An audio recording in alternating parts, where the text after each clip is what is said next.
In the name of Allah, the Beneficent, the Merciful. Do you know, we use numbers everywhere in our life. For example, counting objects, representing or exchanging money, measuring the temperature, telling time, etc. इन सब कामों के लिए हम numbers का इस्तेमाल करते हैं. Let's find out what is digit, what is number, what is difference between digit and number, what are the main types of number and how these came to exist.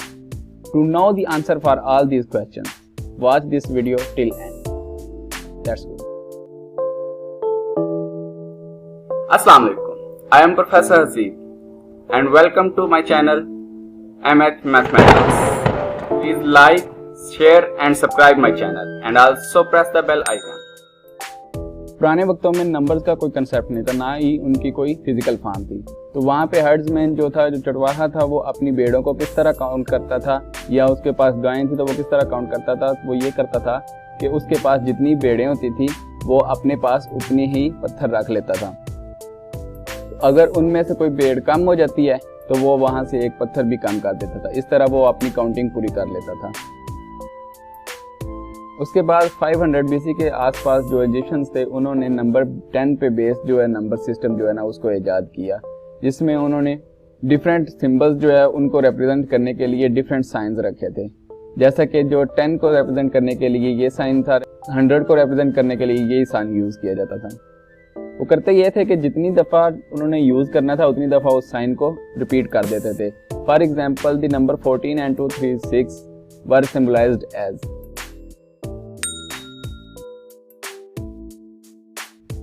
Here we have discussed that how the numbers and digits came to exist. किस तरह वो मार्ज़े वजूद में आए. अब हम बात करते हैं what is difference between digit and number. तो सबसे पहले digit क्या है. जिस तरह इंग्लिश अल्फ़ाबेट्स 26 हैं, इसी तरह हमारे पास digits भी 10 हैं. और वो कौन कौन से हैं? 0, 1, 2, 3, 4, 5, 6 and 9. ये हमारे पास हैं digits. अब नंबर क्या है हमारे पास? Any combination of these 10 digits makes a number, just like 23, 345, 7, 60, etc. ये सारे जो हैं हमारे पास वाले जो 10 digits हैं उनको उनके किसी कम्बिनेशन को शो करते हैं. अब हमारे पास digits सिर्फ 10 हैं, लेकिन उनके कम्बिनेशन को मिला के हम हज़ारों, लाखों, करोड़ों जो है ना वो नंबर्स बना सकते हैं. अब ये जो 10 digits हैं ये आल्सो नंबर कहलाते हैं, 1 digit नंबर जो हैं. अगर वो 2 डिजिट से मिलकर कोई नंबर बनाए तो वो 2 डिजिट नंबर होगा. तो इसका मतलब ये है कि जो जितने भी डिजिट्स हैं वो नंबर ज़रूर हैं, लेकिन हर नंबर जो है वो डिजिट नहीं है. अब हम नंबर सिस्टम को कम्प्लीटली डिस्क्राइब करते हैं. नंबर सिस्टम में हम इन सब नंबर्स को डिस्क्राइब करेंगे. सबसे पहले आ जाते हैं नेचुरल नंबर्स. तो natural numbers are the part of number system having base 10 which includes all the numbers from 1 to infinity. In real life हम जितनी भी काउंटिंग करते हैं वो सारी की सारी क्या है, नेचुरल नंबर्स में आ जाती है. इसीलिए इनको हम काउंटिंग नंबर्स भी बोलते हैं. Set of natural number is denoted bye n for natural. अब स्मॉलेस्ट नेचुरल नंबर की बात करें तो 1 is the smallest natural number. इससे पहले हमारे पास कोई भी नेचुरल नंबर मौजूद नहीं. नेचुरल नंबर्स के आ जाने के बाद हर चीज़ बिल्कुल परफेक्ट जा रही थी, लेकिन उसके बाद हमारे पास बहुत सारी इक्वेशंस, बहुत सारी प्रॉब्लम्स ऐसी हैं जिनके सॉल्यूशंस हमारे पास मौजूद नहीं थे, जिनमें से कुछ ये हैं. तो उसके बाद साइंटिस्ट ने इन प्रॉब्लम्स का जो है सॉल्यूशन फाइंड करने के लिए कोशिश स्टार्ट कर दी. तो फिर हमारे पास इन्वेंशन ऑफ ज़ीरो हुई. When we include this zero in the set of natural numbers we get a new set of numbers that is called set of whole numbers which also have base 10 which includes the numbers from 0 to infinity. अब हम whole numbers के कुछ facts जो हैं वो discuss करते हैं. तो होल नंबर्स के सेट को हम क्या करते हैं, W से शो करते हैं. इसके अलावा स्मॉलेस्ट होल नंबर इज 0. अब सेट ऑफ नेचुरल नंबर्स और सेट ऑफ होल नंबर्स का अगर डिफरेंस देखें तो हमारे पास 0 is the only number which differentiate the set of natural number and whole number. Next आ जाते हैं हमारे पास इंटीजर्स. जब हम सेट ऑफ होल नंबर्स के अंदर नेगेटिव नंबर्स को भी इंक्लूड कर देते हैं तो हमारे पास एक न्यू सेट आता है जिसको हम सेट ऑफ इंटीजर्स बोलते हैं. Set of integer consist of whole numbers with all the natural negative numbers. अब सेट ऑफ इंटीजर्स को हम z से शो करते हैं क्योंकि z जो है वो एक जर्मन वर्ड ज़ेहलन से डिराइव्ड है जिसका मतलब नंबर्स है। अब अगर हम इंटीजर्स को नंबर लाइन पर शो करें तो हमारे पास जो पॉजिटिव इंटीजर्स हैं वो नंबर लाइन पे जो 0 से राइट साइड पे होंगे और नेगेटिव इंटीजर्स जो हैं वो 0 से लेफ़्ट साइड पे होंगे और 0 जो है वो सेंटर में होगा नंबर लाइन के। अब 0 सेंटर में इसलिए होता है क्योंकि वो ना तो पॉजिटिव नंबर है और ना ही नेगेटिव नंबर कंसीडर किया जाता है, वो एक न्यूट्रल नंबर कंसीडर किया जाता है। And the number on right side is always greater than the left side number. Next हमारे पास आ जाते हैं even numbers. The whole numbers that are completely divisible by 2 are called even numbers. इसका मतलब ये है कि जब हम उस नंबर को 2 पे डिवाइड करते हैं तो हमारे पास 2 इक्वल पार्ट्स या इक्वल पेयर्स जो है ना वो बन जाते हैं और रिमाइंडर हमारे पास इक्वल टू 0 आ जाते हैं। अब इवन नंबर्स की निशानी ये है कि जो उनका इकाई वाला हिस्सा होता है, फर्स्ट डिजिट होता है, वो हमारे पास इन नंबर्स में से कोई एक नंबर होगा, जैसे कि 0, 2, 4, 6, 8 इनमें से कोई एक नंबर होगा। Set of even numbers is denoted by E. Next हमारे पास है odd numbers. Odd numbers even numbers के बिल्कुल ऑपोजिट हैं। It means that the whole numbers that are not completely divisible by 2। जब भी हम इनको 2 पे डिवाइड करते हैं तो हमारे पास इक्वल पेयर्स नहीं आते, हमारे पास ऑलवेज 1 रिमाइंडर आ जाएगा। अब अगर बात करें ऑड नंबर्स किस फॉर्म में होते हैं तो उनका जो हमारे पास इकाई वाला हिस्सा है, फर्स्ट डिजिट है, वो लाजमी तौर पर 1, 3, 5, 7 या 9 में से कोई एक होगा। Set of odd numbers is denoted by O. How to check even और ऑड नंबर्स, कि हमने किस तरह चेक करना है कि कोई नंबर इवन है या ऑड है। अब किसी भी नंबर को चेक करना है कि वो इवन है या ऑड है तो हम क्या करेंगे, उसको 2 पे डिवाइड करेंगे और रिमाइंडर को चेक करेंगे। अगर हमारे पास रिमाइंडर 0 है तो हमारे पास उस नंबर को हम क्या कहेंगे, वो इवन नंबर है। और इसी तरह अगर हमारे पास रिमाइंडर जो है वो इक्वल टू 1 आ जाता है तो हम क्या कहेंगे कि वो नंबर जो है वो ऑड है। नेक्स्ट आ जाते हैं हमारे पास prime numbers. Every natural number has 1 or more than 1 factor. So we divide them according to their number of factors or divisors. With only 1 factors. ऐसे नंबर्स जिनका सिर्फ एक ही फैक्टर होता है, जो एक ही नंबर पे डिवाइड होते हैं, उनमें हमारे पास जस्ट एक 1 ऐसा नंबर है जिसका सिर्फ एक ही डिवाइजर है जो कि वो खुद अपना आप है। कुछ नेचुरल नंबर्स ऐसे हैं जिनके सिर्फ 2 फैक्टर्स होंगे, एक 1 होगा और एक वो अपने आप को जो है ना वो डिवाइड करेगा। और कुछ ऐसे नंबर्स होंगे जिनका 2 से ज़्यादा फैक्टर्स होंगे। अब नंबर ऑफ फैक्टर्स की बिना पे हम प्राइम नंबर्स और कंपोजिट नंबर को डिफाइन करते हैं। तो a prime number is a natural number greater than 1 which has only 2 factors 1 and itself। अब प्राइम नंबर्स ऐसे होते हैं जिनका अपने आप और एक के अलावा कोई भी डिवाइज़र नहीं होता, कोई भी फैक्टर नहीं होता।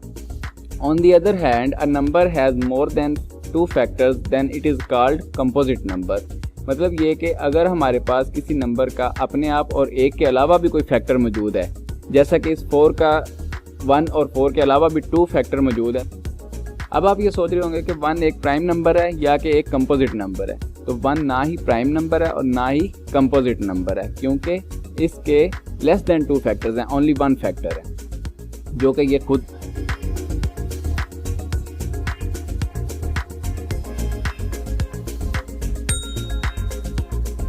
Next we move to rational numbers. A rational number is a number that can be expressed as a ratio of 2 integers where the denominator should not be equal to 0. Basically 2 integers को जब हम ratio की form में लिखते हैं जहाँ पे denominator not equal to 0 होता है तो वो हमारे पास एक रैशनल नंबर कंसीडर किया जाता है। अगर डेसिमल फॉर्म की बात करें तो रैशनल नंबर्स जो हैं या तो टर्मिनेटिंग होंगे या फिर रिपीटिंग आफ्टर डेसिमल पॉइंट होंगे। जैसा कि अगर हम 7/8 को लिखें तो वो हमारे पास 0.875 बनता है। और अगर हम बात कर रहे हैं स्क्वायर रूट ऑफ 16/9 तो ये हमारे पास 4/3 बनता है which is equal to 1.333 and up to so on, which both are rational numbers. अब rational numbers can be positive, negative और 0, कुछ भी हो सकते हैं, कोई भी इनका साइन हो सकता है। और अगर हम बात करें इंटीजर्स की तो सारे इंटीजर्स हैं वो रैशनल नंबर्स हैं, क्योंकि उनके ओवर में हम 1 लिखते हैं and 1 is not equal to 0 and also 1 is an integer. And further set of rational number is closed under addition, subtraction, multiplication and division. It means that अगर हम rational numbers को add, subtract, multiply या divide करें तो हमारे पास again एक rational number ही आएगा। अब हम बात करते हैं irrational numbers। अब ये हमारे पास alternative to rational numbers है। बेसिकली हमारे पास irrational numbers वो numbers हैं जिनको हम p/q की फॉर्म में नहीं लिख सकते। तो मैथमेटिकली बात करें तो हमारे पास या तो p या q में से कोई इंटीजर नहीं होगा या फिर q इक्वल टू 0 होगा। तो इस वजह से हम इसको इर्रेशनल नंबर कहते हैं। इर्रेशनल नंबर्स हमारे पास non terminating and non repeating after decimal point होते हैं। अब कुछ कॉमन इर्रेशनल नंबर्स में से हमारे पास पाई है जो सबसे हमारे कॉमन रैशनल नंबर है, जिसके अलावा हमारे पास यूलर्स नंबर है और जिसको हम ई बोलते हैं, और इसके अलावा हमारे पास जितने भी नॉन कंप्लीट स्क्वायर रूट्स होते हैं, जैसे कि हमारे पास किसी भी प्राइम नंबर का स्क्वायर रूट होता है, तो वो सारे भी हमारे पास इर्रेशनल नंबर्स में आते हैं। अब हम बात करते हैं रियल नंबर्स की। तो हमारी लाइफ में हम जितने भी नंबर्स यूज़ करते हैं नॉर्मल लाइफ में, वो सारे के सारे क्या होते हैं, रियल नंबर्स होते हैं। बेसिकली रियल नंबर्स हमारे पास रैशनल नंबर्स और इर्रेशनल नंबर्स का जो है ना वो कम्बिनेशन होते हैं। इन दोनों को मिलाएं तो हमारे पास क्या हो जाता है, रियल नंबर्स आ जाते हैं। तो रियल नंबर्स हमारे पास whole numbers, integers, fractions, rationals, irrational numbers, ये सारे जो मिलाएं ना, इन सब को जो है ना वो कंसीडर करें तो हमारे पास रियल नंबर्स आ जाते हैं। These can be positive, negative और ज़ीरो। अगर हम रियल नंबर्स को आपस में ऐड, सब्ट्रैक्ट, मल्टीप्लाई या डिवाइड करें तो हमारे पास जो अगेन आंसर आएगा वो भी एक रियल नंबर ही होगा। फाइनली हमारे पास आ जाते हैं complex number. These are the generalized form of real numbers. ये हमारे पास एक सबसे बड़ा सेट होता है जिसके अंदर सारे के सारे हमारे पास रियल नंबर्स और इमेजिनरी नंबर्स आ जाते हैं। तो यहाँ पे हमारे पास complex number are the numbers that are expressed in the form of z is equal to x plus iota y। अब यहाँ पे x और y हम बोथ आर रियल नंबर्स, और आयोटा जो है ना वो हमारे पास एक इमेजिनरी नंबर होगा जिसकी वैल्यू हमारे पास equal to square root of -1 होती है। अब हम एक एग्जांपल लेते हैं कम्प्लेक्स नंबर की, जैसे कि 2 प्लस 3 आयोटा। अब यहाँ पे आप देख सकते हैं कि 2 और 3 जो हैं वो बोथ आर रियल नंबर्स हैं, लेकिन आयोटा की वजह से जो 3 आयोटा है वो हमारे पास इमेजिनरी पार्ट बन जाता है उसका, कम्प्लेक्स नंबर का। अब हमारे पास जितने भी रियल नंबर्स हैं वो सारे के सारे के हैं आल्सो कम्प्लेक्स नंबर्स हैं, और उनमें हमारे पास जो होता है उसका इमेजिनरी पार्ट होता है वो इक्वल टू 0 होता है, जिसकी वजह से जस्ट हमारे पास उसका रियल पार्ट ही शो होता है। ये था हमारे पास नंबर सिस्टम, जिसमें हमने different type of number system को डिस्कस किया है। उम्मीद है कि आप सबको इस नंबर सिस्टम की समझ आ गई होगी, और उम्मीद करता हूँ कि आपको इसके बारे में कोई मज़ीद कन्फ्यूजन नहीं होगी। लेकिन फिर भी अगर आपको किसी भी किस्म की कोई भी प्रॉब्लम या कन्फ्यूजन है तो आप कमेंट्स करके पूछ सकते हैं। तो नाजरीन, please like, share and subscribe my channel and also press the bell icon. Thank you हाफ़िज़।